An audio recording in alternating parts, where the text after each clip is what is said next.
Welcome back, everybody. This is Chris from An Endless Life.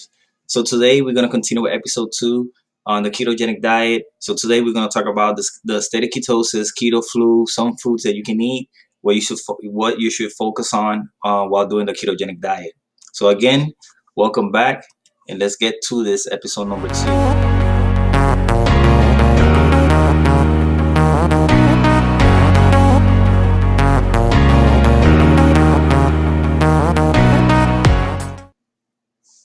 All right, so let's talk about the keto flu. So once you get in the state of ketosis, there are certain things you're going to look for.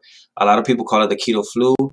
For me, I really don't call it keto flu because it's just really doesn't happen to me. I don't look for those symptoms. But a lot of people say they get, diarrhea, shivering, really bad cravings for sugars. You get this little energy and kind of like hyped up type of deal.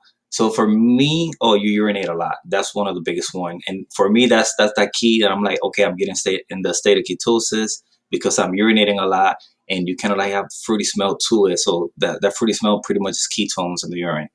So the keto fluid can hit some people won't hit, but it's something that you may feel, your body will feel, and you feel a different way. So pretty much you are used to consuming carbohydrates, and then you're switching your source of energy from carbohydrates to sugar, and that's when you start breaking that. It's kind of like a withdrawal from carbohydrates. So that's pretty much what the keto flu is in lame terms. All right. So burning fat for fuel. So once you get in that state of ketosis, that's when your body's switching from burning sugar and carbohydrates for fuel and energy to burning fat. So just compare the amount of fat that you have in your body, compare as a source of energy, in contrast with the amount of carbohydrate you consume every day. So if you really think about it, you have a big, vast amount of fatty tissue in your body that your body can use as energy. So and that's what we're trying to do in the state of ketosis. So the whole goal of ketogenic diet is for you to get in a state of ketosis so you can change the way your body consumes energy, and the type of energy that consumes. So the way the Western culture, we eat a lot of processed food, carbohydrates, French fries, burgers, all this other stuff. So here, what we're doing is we're taking all that away. We focus on eating high quality fats that are gonna be used as a source of energy for your body, for your brain. If you really think about it, it's a clean source of energy. So burning fat is more efficient than consuming carbohydrates and fats together. So we want to isolate all the carbohydrates away, and we want to consume meats, veggies low in carbohydrates, the meats that are high in fats. Uh, if you look, there's a lot of athletes now that are incorporating this, mainly like marathon runners, CrossFitters are starting to kind of like switch into this ketogenic state or something in between. And that's what I call carbohydrate manipulation. So you can actually do that as well. So you can consume a little bit of carbohydrate before your physical activity. But they kind of notice that when you consume carbohydrate, you feel bloated, you feel distended, gassy. When we are using fat as energy, it's a lot cleaner, so you don't feel that distension. A lot of people obviously will lose weight, which one of the goals for the ketogenic diet, but you don't feel as bloated. You don't feel like you spike energy and then it comes down, kind of like your crash. That's what we call it, like when you drink coffee. So with the ketogenic diet and using fat as energy, that doesn't happen. Or if it happens, it's not as it only impact your workouts or your energy during the day. It's kind of like steady. It's not a spike up and then crash. It's something more steady within, that is a lot easier for the body to manage. All right, so how long does it take to get into ketosis? So everybody's different. For me, um I remember the beginning 2 3 years ago. It will take me a little longer because I didn't know my foods well. I don't know. I was not following my macros. I was not counting. I was not weighing my meat or not consuming enough fat. So a little bit different. So it'll take me between 7 and 10 days. Now I can do an intermittent fasting, 16 hours of fasting, and then I eat the rest of the day until I have my 24 hours total. I can do that for around 3 or 4 days and I'll be right in the state of ketosis, or I can do an extended fast, 24, 48 hours, and just exercise and I'll be in a state of ketosis like that. Like I said, 48 hours, I'll be in a state of ketosis. From there on, it's just maintaining a low carb, high fat diet all the way through, and I'll be in the state of ketosis for however long I want. Um, don't get me wrong. Sometimes I do longer fasts. I've done 7 days, the longest I ever done. I like to do them, especially when I'm working, because I'm busy going pretty much 12 hours. By the time I get out, get home, I'm pretty much done for the day. Shower, go to bed, and it makes my fast a lot easier because I stay busy. And that's something we're going to cover, intermittent fasting and how you can incorporate that into the ketogenic diet. So how long it takes, I don't have a specific number, but it's different for everybody. So just keep in mind that what works for me, it might not work for you, or it may be different for you.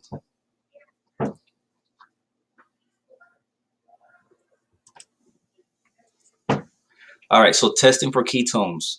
So this is for those curious people out there that want to know, hey, I don't know if I'm in ketosis or not. I feel like I'm getting the keto flu, and they want to test for ketones. So there's two ways that I recommend. One is the strips. It's really cheap to test with strips, so you can get them at Walmart, Walgreens, CVS, health shops, stuff like that. Those type of stores you can get them. Are they 100% accurate? Absolutely not. The best and the one that I've been using lately is by blood. Um, so there's a meter that you can get, and pretty much like you're checking your sugar. You just poke your finger and put your blood in the meter, and then it will tell you how much is your sugar, and it will tell you the ketones. So I use that, and I can put in the link below, so you can take a look at it. It's not, the strips are expensive long term. So if you're gonna do this for a long term, the strips can become expensive. So I try to like do my fasting, and when I know kind of like when I'm in ketosis, that's when I start testing and to see where I'm at. If I see I'm on zero, that I have no ketones in my blood, then I'll keep going and working on it, and I'll test like 2 days later and see where I'm at. Once I'm in ketosis, I tend not to check it because I know how to stay within ketosis. And usually I do between 7 to 14 days in ketosis, and then I'll get off of it. And getting off of it doesn't mean that I get out of the ketogenic diet. I'm still eating high fat.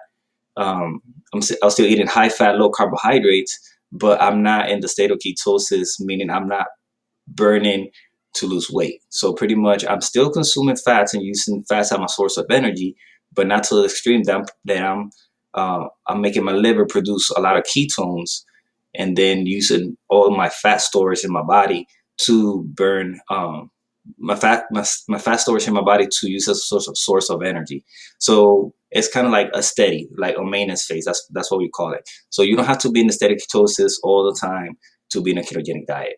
Keep that in mind.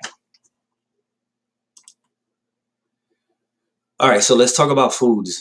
What does Chris eat? So lately I've been more in the carnivore type of ketogenic diet. So I'll focus on eating a lot of beef, chicken. Chicken, I stay away from the chicken breast. I focus on chicken thighs, chicken wings, um, turkey necks, turkey because it's really fatty. Um, and a lot of steak. Obviously, the fatter, the fattier the steak, the better it is. So always remember, you want to get quality fats. I said focus on quality because there's a bunch of meat out there, and they use all these preservatives to maintain it. So always focus on quality. So that's one of the biggest thing. For veggies, ah man, I ate so much salad. I'm kind of like salad out. So I do salad here and there. I don't go to salads a lot, but it's always an option, especially when you go out in a restaurant with your friends, family, coworkers, or whatnot. So salad is a good option out there. Always remember the croutons. Take those out because obviously it's bread. Um, I think Cobb salads are the best. Tomato, cheese, your salad, and bacon. You can't beat it. It's pretty easy. Sometimes, I ask to put eggs in it or extra bacon just to increase the amount of fat in that salad. Other veggies that I use, asparagus is a big one. I wrap it with bacon. That's pretty good, pretty awesome. If you haven't tried it, you're missing out. Brussels sprouts, I love Brussels sprouts, so I just put salt, pepper, and I put like maybe like 2 tablespoons of butter, and I just make them in the microwave or in a skillet. Freaking great. Broccoli and cauliflower. Those are the main ones I stick with because they're easy, and there's so many forms. You can go to Walmart and you can see that they sell them in different, different ways. That cauliflower mac and cheese. They have the cauliflower rice. They have cauliflower crust pizza. And be careful with these because I've seen a lot of them. This crust, cauliflower crust, and they're full of carbohydrates. So make sure, like I said in the episode one, read your facts, nutrition facts, because some of these things that they say cauliflower low carb, they're not really low carb. So look at those. And I'm not a police, keto police, none of that stuff. But it's important that you understand how to read your nutrition facts, because if you're not able to do that and then you're having a hard time getting into ketosis, it's probably because some of the foods that you're consuming have a bunch of carbohydrates and you're not noticing, and you're getting, like undercover carbohydrates get into your diet and affecting you get into a state of ketosis. So low glycemic index. So pretty much you want, if you're going to consume veggies, make sure that those vegetables or fruits, if you consume fruits, that they will not spike sugar. So you can either test your sugar, or if, like I said, if you're gonna do fruits, I'll stick with raspberry, blueberry, strawberries, those type of, like the berry types. Those are pretty good. They're low glycemic index, meaning they will not spike insulin and sugar in your body. And that's what we want to do in the ketogenic diet, is keep that sugar and the insulin low as much as possible, and switch from burning carbohydrates as energy to fat as energy. Again, focus on quality. I will say, everybody, try to get something organic, grass-fed butter. Try to get um, grass-fed beef and all that good stuff. It can get expensive, but if you can swing it, I guarantee you that it's gonna taste better. It's gonna taste different, and you'll see the difference on that. All right. So we're gonna stop here. We're gonna keep it short and simple. So pretty much, to go back and cover some of that stuff, recap on that stuff that we just talked about. We want to focus on quality foods, quality meats, quality fats. State of ketosis is different for everybody. So keep in mind, not everybody's going to get in ketosis in 1 or 2 days. And remember that we are trying to convert your body from burning carbohydrate as your source of energy, to burning fat as your main source of energy. So that's the whole thing. Keto flu, everybody's a little different. Like I said, for me, I really don't feel it. I don't want to say I don't get it, but I really don't focus on those things. I try to focus on the benefits long term. So those little things, keto flu or fever, feeling like you actually have a flu or diarrhea, I never had none of that. I can see the difference in my energy, and that's when I started noticing if I'm in the state of ketosis.